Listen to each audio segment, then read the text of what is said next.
where and how you could balance.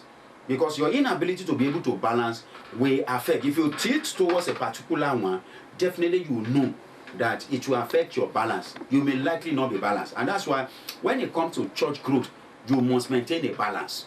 You don't tilt towards this side at the expense of this side, or tilt towards this side at the expense of this side. Everything must be balanced. It must be balanced. And that is the reason why we're looking at this strategy, and it is very, very crucial to the growth of the church the Lord has placed in your hand. So I look forward to hearing from you, and I strongly believe that the Lord will work with you in the name of Jesus. And we may also want to say there are some individuals that believe that Western strategy is a Western idea. No, like I said earlier on, it has been with us. It has been with us, even before the advent of the missionary in Africa. It's not the Westerners that brought strategies to Africa, as some may want to believe. It has been with us. We are not illiterate in Africa. We have our own system of education. We have our own system of education. Our forefathers those days, they have a way of educating individuals. They have a way of educating themselves. They have their unique way of doing things. And so strategy has been there. So it's not a Western idea. But however, when we look into it, you discover that the fact that our fathers have been doing some certain things, but now it will only just help us to see things more better than we ought to see things. But however, I want to say again, the term strategy is not a Western idea. It has been with us in Africa and practically every other continent. And as every other continent, they have a uniqueness, they have a way of doing things, they have a way of getting things done, they have their own approach to church growth, they have an approach to lives and every other general areas of life. So at this point, I would like to give you an assignment. An assignment is just that, number one, with all that I've said, you have to do a summary of what I've said in this presentation. Then not only that, you also go all out to identify other likely strategies that has not been mentioned in the course of this presentation or this class. You'll take time to look for it and then note them and then try to situate, draw a balance between the ones you have identified and the one you think could better enhance your effectiveness in that church or assignment you are doing for the Lord Jesus Christ. So I expect to see this in a being submitted, typed, and submitted into my email, Adebayo, all in capital letter, Babatunde, 0 as in 1, 2, 3, Babatunde A 065 at gmail.com. I expect to see the assignment submitted, and God bless you as you do that in Jesus' name. See you the next class. Thank you.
You're welcome to lesson 2.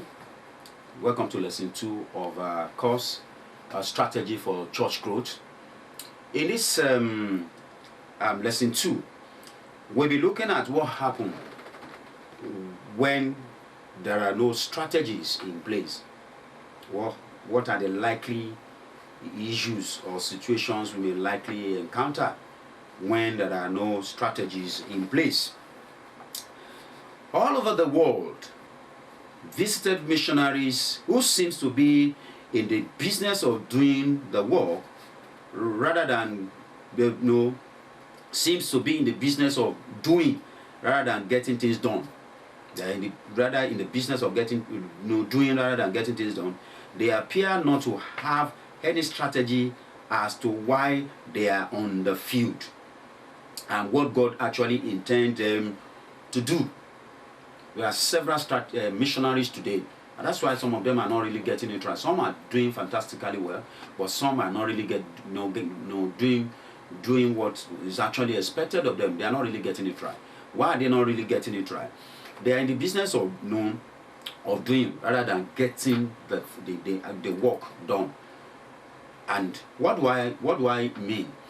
See, in church growth or missionary activity assignment, as a missionary, what were you supposed to do? As you are on the field, before you go on the field, you need to have taken time to have prayed, to get to know where God wants you to be and how God wants you to get the job done. The work of the ministry and church planting, missionary endeavors, is not like when somebody intends to sell tomatoes or when somebody intends to sell bread, loaves of bread. No, this is God's work and it's got to be done God's own way. No other methodology aside from God's own giving methodology or strategy. Why do I say this? Some are on the field today, they believe they are doing it, but what they do is that they are not engaging the people. They are not engaging the people. They are not all out there going out to reach out to people, training, discipling the people for the Lord. Some of them probably they are there, they settle with just one or two few individuals and they believe that's all. No. As a missionary, as a church planter, what are you expected to do? Before you embark on the work at all, there must be strategies in place towards accomplishing the reason why the Lord sent you to the field. There must be strategies in place. There must be procedure. Some certain things must have been put in place on how you intend to arrive at the assignment the Lord has entrusted upon your shoulder. And that's why on getting there, how does He want you to do it? How does He want us to start? When it comes to church planting, we have a different way, the different approach to church planting. Some, it could be through house fellowship. God may just want it that a church, be given back to through the development of through the growth or development of a house fellowship. Some, it could be through the conventional method that majority know today, that once they intend to embark on church planting, they organize crusade, set up a team, and then do 1 or 2, 3 days crusade. After the 2-3 days crusade, they inaugurate the church, and the people they're able to gather with one or few workers, then the church kick off. Aside from that, there are other procedures. And even whatever procedure, whatever method that is adopted, the most important thing is that what does God really want us to do here? How does He want the church to be managed? How does He want the church to be grown? And so you don't just see a particular method here and then you just believe that when you bring the method to you, wherever you are, it will work. That is the mistake a lot of individuals are making on the field today. And that is the reason why you see so many complex assemblies today. You see so many churches today, they've lost the tradition. Every organization has its own tradition. And aside from the tradition is God's instruction on how that particular church should be nurtured and be grown for him. But when you lose focus of this, you will end up adopting method from here and there. And in the process, you discover that most times this method may likely not suit or fit into the reason why the Lord has brought you there. And in the process, the church may likely not grow. In other words, you must have a strategy in place that will help you harness every other opportunities, potentials, and both your human resources and your material resources together towards achieving your overall objective. And what is your overall objective? That should be a personal question that you should be able to ask yourself. What is my objective? The reason, motive, the aim for being here or pastoring this church. If you're able to settle that within your heart as an individual, as a pastor or missionary, evangelist or teacher, then you then be good to go. But inability to be able to settle the reason why you're there on that field, then there may likely be some itch or challenges. Then let me just quickly, it is absolutely essential that each field have a strategy statement that cover both the long time and short range plan of short range. There must be long time, but there must be short time plan. It is very, very essential that you have a strategy that will cover the long time and the short time plan. If you don't have this in place, automatically it's an indicator that you've already set out to fail. And nobody in the right frame of mind will want to set out to fail. But a lot of individuals today, they are there on the field, but they failed because they neglected the importance of strategy, either short time or long time. And then we want to look at a strategy statement enable a church or an individual to evaluate the trust of the mission work periodically. When you have a mission strategy in place, it will help you as an individual or as a church, as a district, as a zone, to be able to periodically, evaluate and determine the quality of the work being done. If you don't have a strategy in place, you won't be able to evaluate anything. And that's why you remember the popular adage that say, he that aims at nothing, eats at nothing. But when you have a strategy in place, it will help you to be able to at least have a template. So with that template, you'll be able to now evaluate your performance, and which I call performance evaluation index. The performance evaluation index. Because when you don't have a strategy in place, there's no way you have a template to do your performance evaluation index and to know whether you are faring well or you are not faring well. And that's why today, so some individuals, they are in the ministry, they have a large crowd, and they believe they are growing. But by the time we get too close to them to do an holistic examination and evaluation of their congregation, you discover that they are not growing. They only have a crowd, but yet few disciples.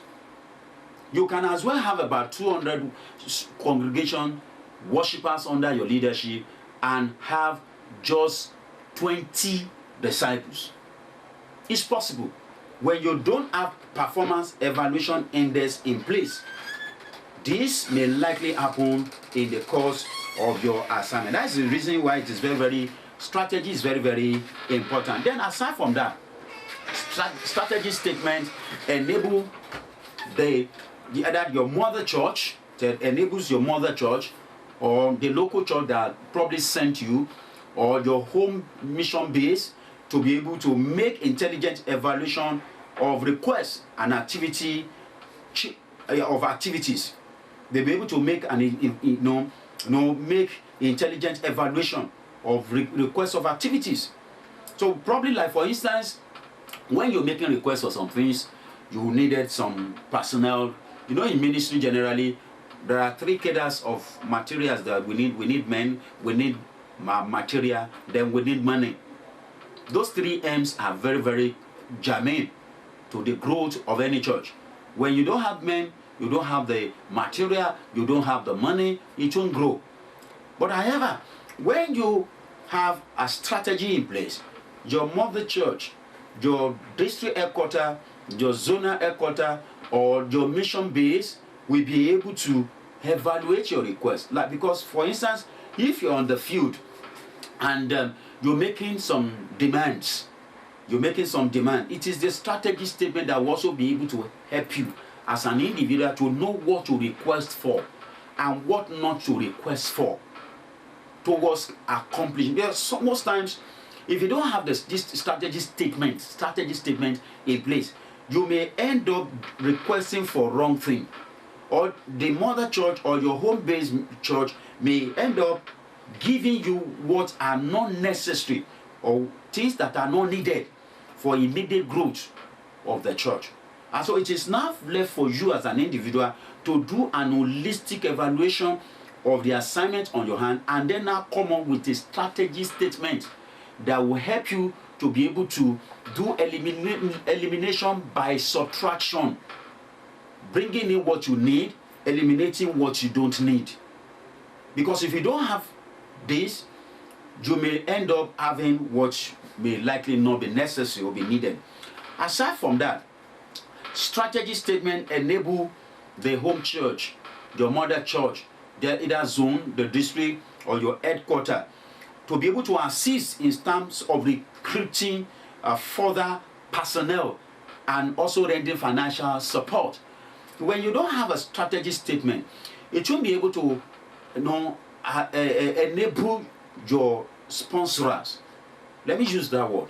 Either your mother church, your zonal headquarters church, your district headquarters, or your national headquarters church, to be able to know the cadres of personnel to recruit and send to you on that particular field. It's when you do, because the reason is because every field is unique in its own way. Every field unique. But field in when I went to Gambia and I visited Senegal, you discover that the need there is quite different for the need in Gambia, and the need in Gambia also different from the need in Togo, and the need in Togo also a bit different from the need in Ghana, and the need, let's now bring it to probably some other francophone country, like needs in Cameroon. The northern part of Cameroon is quite different from the need in southern part of Cameroon, and so we've got to understand this. And so when you're going on mission assignment of growing a church, planting a church, and with the intention of growing it into a mega church, you must bear in mind that for that church to grow under your leadership, you must have a strategy statement that will assist your mother church to be able to know what to give you, how to assist, how to raise financial assistance. Because like for instance now, if for instance, let me just use Lagos, Nigeria for instance. If you are to plant a church in Magodo, the kind of an individual will be sending to Magodo definitely must be an individual that have the capacity to relate well with the people in Magodo or VGC. It's not just anybody. And the kind of personnel that will be needed in such places will quite different from the personnel you will be needed, probably that will be likely needed in places like Ikorodu and some other sub of Lagos, like in Badagry. And so it is your strategy statement that will be able to help allow your leaders, like for instance, you want to set up a church in Ikeja, for instance. Let's say within that allows as is the kind of financial resources that you will need. If you don't have a strategy statement, the home base will not be able to know what you need. And that's why there are so many churches today. There are so many of you on the field today. You're going through some challenges today, of which you believe your home base, your foreign mission base, your headquarters, your zone or whatever should be able to know what you are going through. They don't know, for crying out loud, because you've not come up with strategy statement for them to be able to know what may likely be needed for that assignment. So if you're going through some challenges today on that particular field, please, you need to go back and come up with strategy statements that will help them to be able to know. So when you are making demands or requests for some things, they won't just be sweeping it under the carpet or be considering it to be unnecessary. They will be able to oblige you. Then another point is that mission strategy enables it will enable your mother church, with whatever better zone, whatever name you call it, to be able to answer responsibly to the consistency as to the progress of the work on the field or the task at hand. They will be able to respond consistently. But when you don't have a mission statement, they won't be able to respond the way you expect of them. Then aside from that, statement strategy makes clear to any potential candidate the type of work to be done.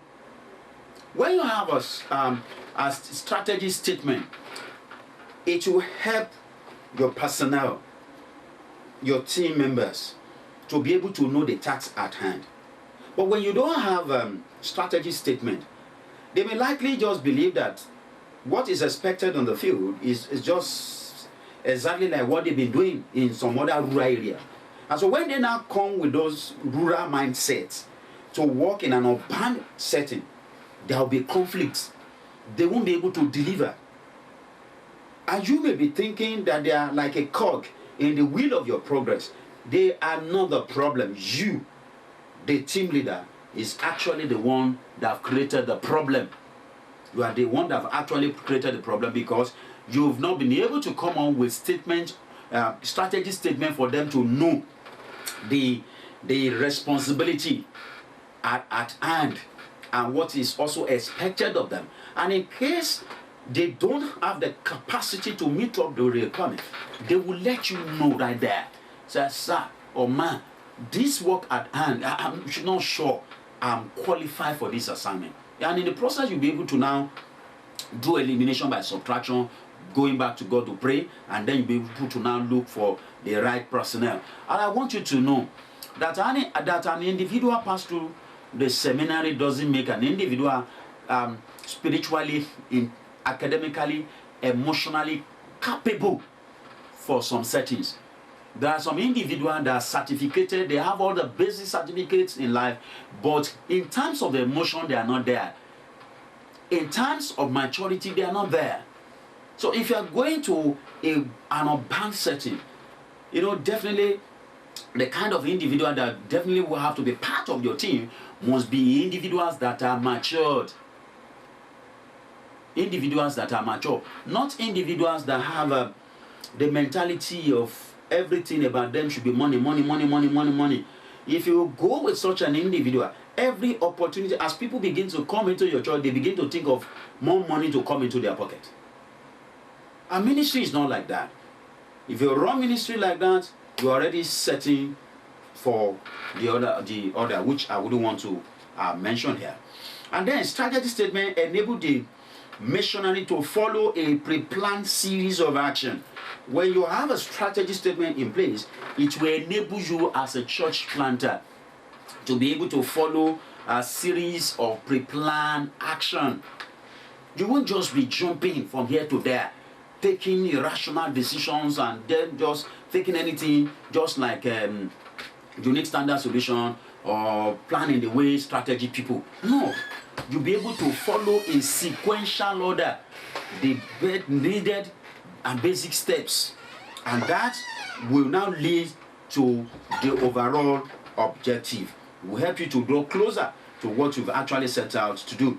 A strategy statement also brings the entire field conference together as a team. When you have a strategy statement in place, it has a way of creating a synergy between your workforce. Between the workforce, it has a way of creating a synergy between your workforce, bringing all the team members together. It has a way of bringing all the team members together, and then everybody fall in and then begin to make their meaningful contributions towards the overall objective or overall goal of that particular church. But when there is no a strategy statement in place, individuals probably may just see themselves there, not knowing what is expected of them, and then whatever they feel like doing, they do. And sometimes the sense of responsibility also will not be there. The sense of responsibility will not be there. So if you really want your people to have a sense of responsibility, then you must have a strategy statement. You must have a strategy statement in place. Then, aside from having a strategy statement in place, another point is that strategy statement, like I said, it gives the conference a sense of meaning and purpose. It gives your people a sense of purpose. And you know, like I keep saying, when a purpose is not known, abuse is inevitable. When an individual is in a team, is in a particular place, and he doesn't even know the reason why he's there, abuse is inevitable. If such an individual begins to do some other thing, don't hold such an individual responsible. It's because you've not been able to come up with a strategy statement for them to know what is expected of them. It identifies each missionary according to his or her own words to the work. So when you have the strategy statement, it helps individuals to be able to know what is expected of them, their role, their role and level of involvement in the assignment. And once they get to know their level of involvement, they will give in the whole of their life, and then to ensure that you have achieved the overall objective of your. Then, aside from that, it also helps, it also have a way of aiding or facilitating or speeding up your evangelistic effort or activities. So when you don't have strategy in place, you just discover that one way or the other you'll be slowing down the progress of the work. You'll be slowing it down.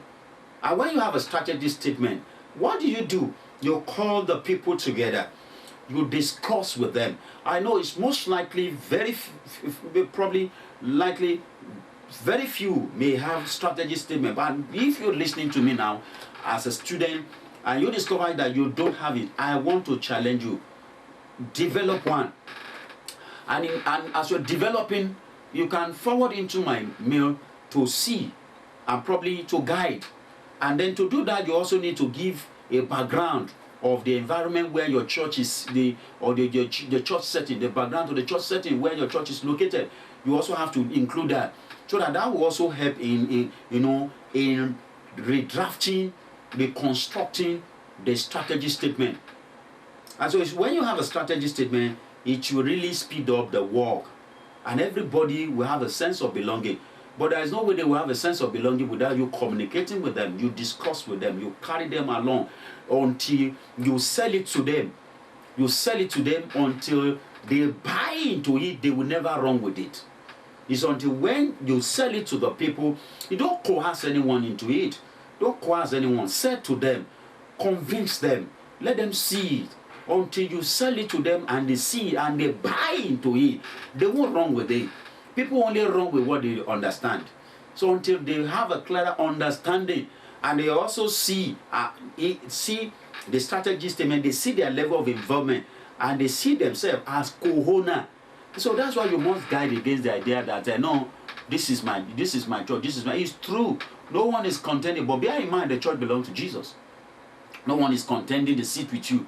But individuals must have a sense of belonging before they could be willing to go the extra mile.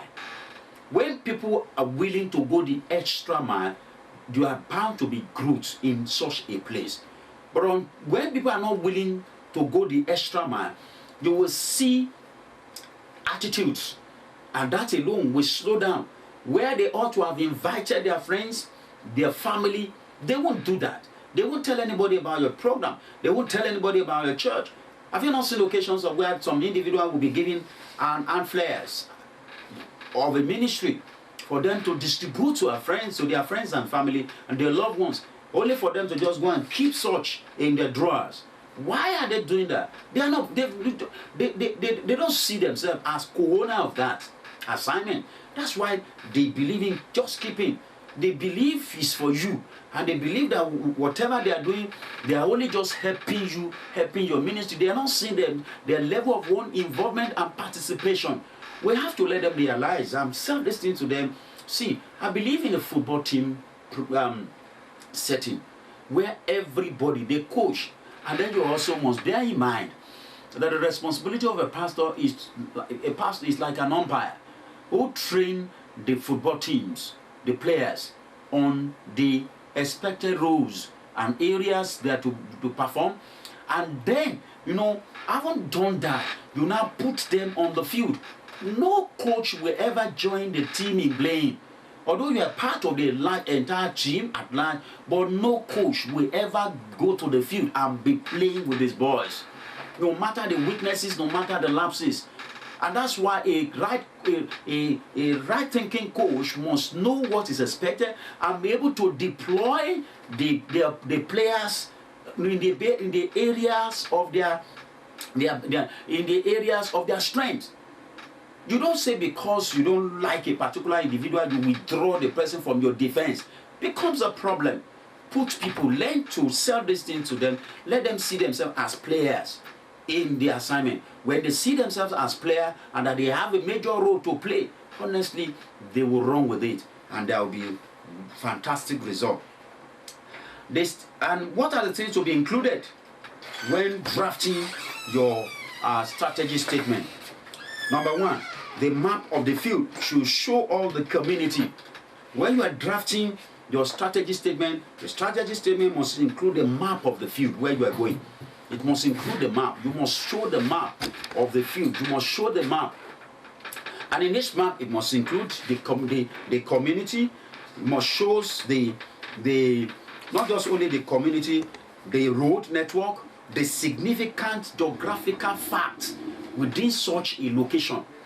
All this must be there, must be included in your mapping. You must do a thorough mapping of the field. The number of churches there, the number of mosques. Not only the number of mosques, you also need to take time to look at the number of schools.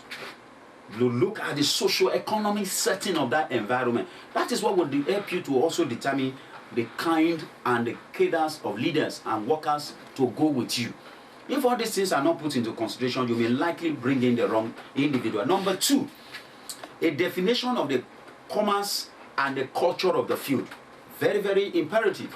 You must be able to, in the mission statement must include the commerce, which I refer to as the socio-economic situation of the environment, and the cultural setting. The cultural setting is equally very, very imperative, because, like for instance, we have a particular community. If you're going, you are probably pastoring a community, or you want to go and start a work in a community that is predominantly a Muslim, the culture there, very, very important. You also must include that in your mission statement.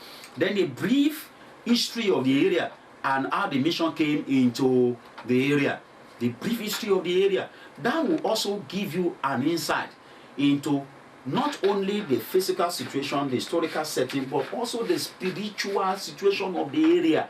It will give you an idea of the probably or likely strongholds in such an area.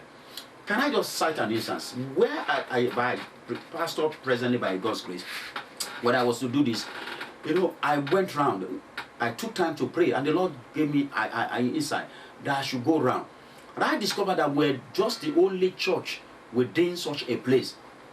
And in the process, I got to understand, by the time I begin to do the